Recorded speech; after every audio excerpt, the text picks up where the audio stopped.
Hello welcome friends, my name is Mohammed Biradar. मेरे इस YouTube channel में आप सभी का स्वागत है। आज एक बहुत ही इम्पोर्टेंट और महत्वपूर्ण सब्जेक्ट हम डिस्कस करेंगे और वो सब्जेक्ट है एग्रीकल्चर लैंड ऑन रेंट। जो हम जो ज़मीन है हमारी, जो कृषि की ज़मीन स्पेशली, वो हम लैंड रेंट पे कैसे दे सकते हैं या उसको लीज़ पे कैसे दे सकते हैं।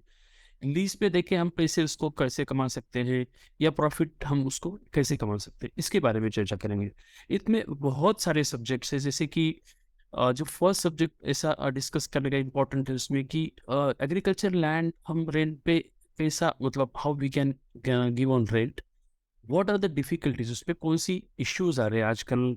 जो हम बहुत सारे लॉज है इंडिया में, there are so many land acts, जो लैंड के रिकॉर्ड्स है, लैंड के एक्ट्स है, रूल्स रेगुलेशंस है गवर्नमेंट के, वो अलग अलग है।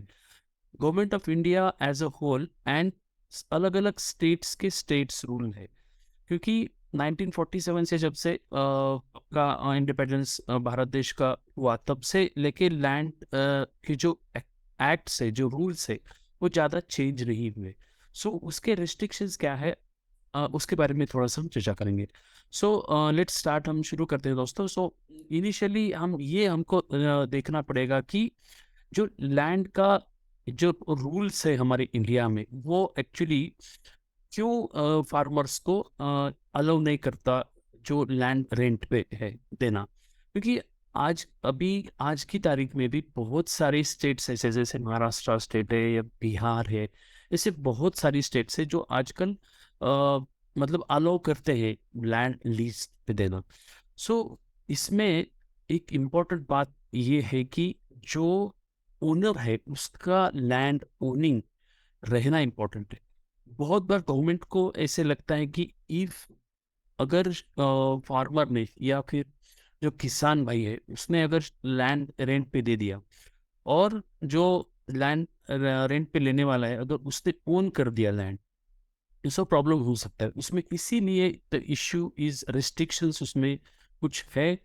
But the way out is now government is allowing land renting, land leasing allow कर सकते हैं, क्योंकि बेसिकली उसमें ये है कि अगर लैंड पड़ी रहेगी, जमीन पड़ी रहेगी, तो उसमें कुछ ये नहीं होगा, मतलब जो प्रोडक्टिविटी ऑफ क्रॉप है, क्रॉप प्रोडक्टिव नहीं होगा, उसमें बहुत सारी प्रॉब्लम होंगी।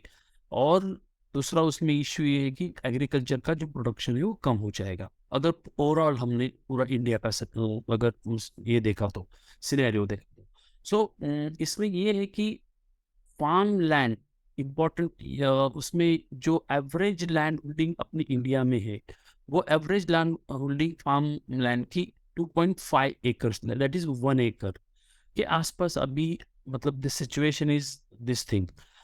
बट जो ये सिचुएशन मतलब 1970 में या इनिशियली नहीं थी। उसमें इम्पोर्टेंट ये है कि अगर 2.5 एकड़ एक एक लैंड होल्डिंग अगर आज हो गई है इंडिया की एक फैमिली की, तो it's very actually very less land.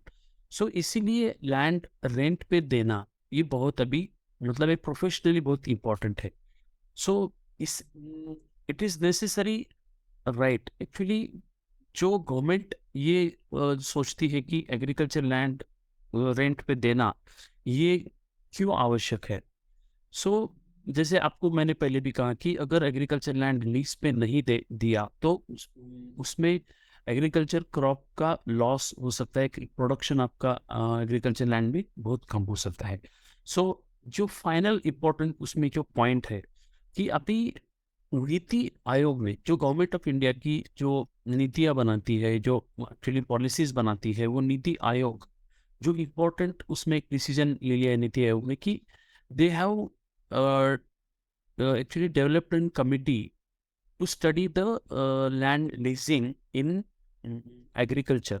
कृषि में लैंड लीजिंग पे जो हमें देना चाहिए या नहीं चाहिए, इसके बारे में डिस्कशन करने के लिए या फिर इसके बारे में जो एक्ट्स बनाने के लिए गवर्नमेंट ऑफ इंडिया की नीति आयोग ने एक मीटिंग बुलाई है।